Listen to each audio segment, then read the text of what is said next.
재미있고 쉬운 인테리어 소품 만들기. 네 번째, 안녕하세요. 예스디자인입니다. 오늘은 평소 많이 쓰는 마우스를 리폼해 볼게요. 기존에 사용하던 마우스 중에 블랙 컬러부터 시작할까 합니다. 미리 스케치해 두었던 두 가지 이미지 중 하나를 선택할게요. 플라스틱에는 아크릴 염료의 고착력이 높아 잘 지워지지 않고 좋아요. 도치의 컬러에 맞게 브라운, 블랙을 섞어 준비합니다. 먼저 마우스의 속살을 제외한 부분에 브라운색 밑색을 칠해줍니다. 손으로 잡고 돌려가면서 옆부분도 꼼꼼히 칠해주세요. 어떤 모습이 될까 즐거운 상상을 하시면서 밑색을 칠해주면서 위치를 잡아봅니다. 잘못 칠해진 부분은 마르기 전 휴지로 닦아주세요. 금방 칠한 곳은 잘 닦여서 휴지로 수정할 수 있어요.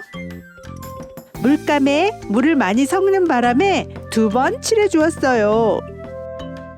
이제 화이트에 살짝쿵 브라운색을 섞어 아이보리색을 만듭니다. 도치의 뽀얀 속살, 대부분은 아이보리 밑색을 칠해주세요. 어두운 밑색 위에 밝은 색을 칠할 때에는 2번 이상 칠해주세요.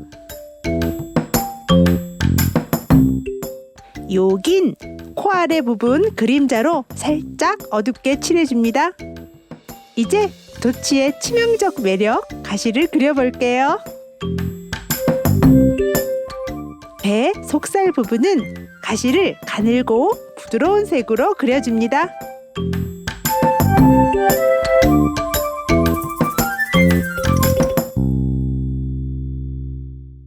배 이외의 부분은 가시를 힘차게 그려주세요.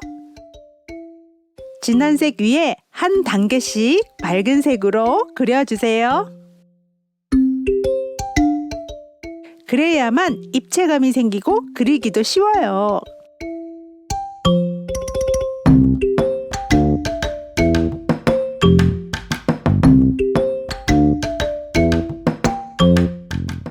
요건 그림을 잘 그릴 수 있는 팁인데요.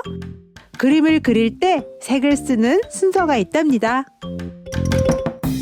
깊이감을 주기 위해서라면 아크릴이나 유화일 경우에는 짙은 색을 먼저 칠한 후 점차 밝은 색 순서로 그 위에 덧칠해 그려주세요.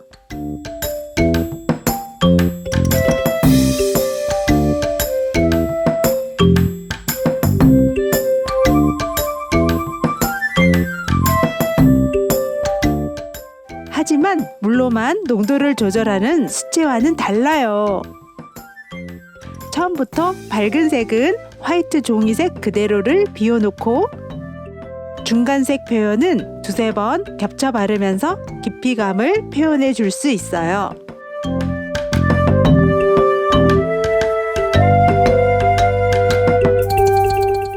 너무 많이 덧칠하거나 보색을 칠해주면 색이 탁해집니다. 표현의 장단점과 그 묘미가 다르죠.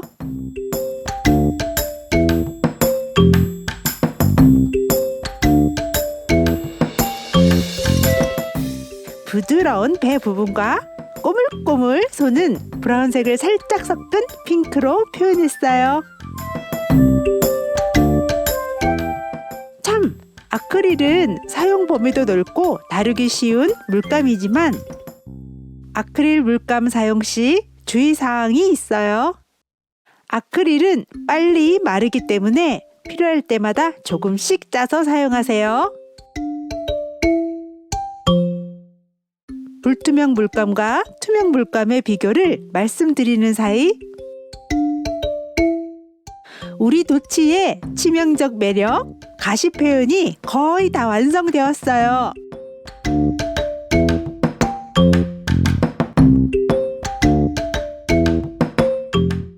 속살, 연한 털 부분은 화이트로 포인트를 주었어요. 화이트를 맨 마지막에 사용함으로써 입체감이 더 살아나죠.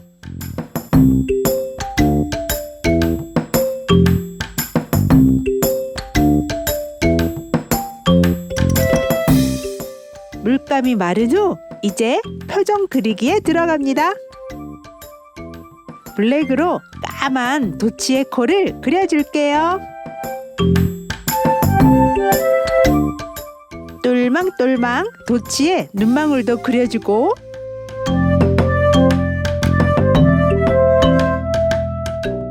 콧망울에 화이트 포인트도 찍어줍니다.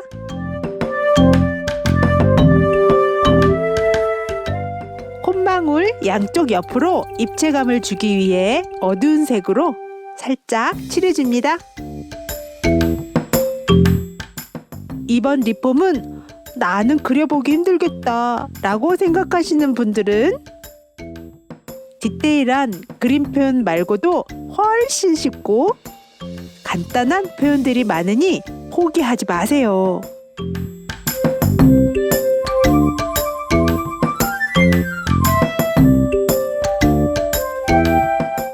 나머지 화이트 마우스에는 누구나 할 수 있는 립폼 방법을 제안해 드립니다.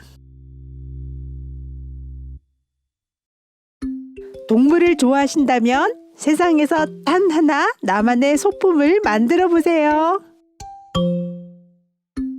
요런 깜찍한 도치가 손안에 있다면 업무도 공부도 능률이 쑥쑥! 이제 완성입니다. 우리가 매일 쓰는 평범한 마우스에 헬로 도치 생명력이 느껴지세요? 감사합니다. 또 만나요.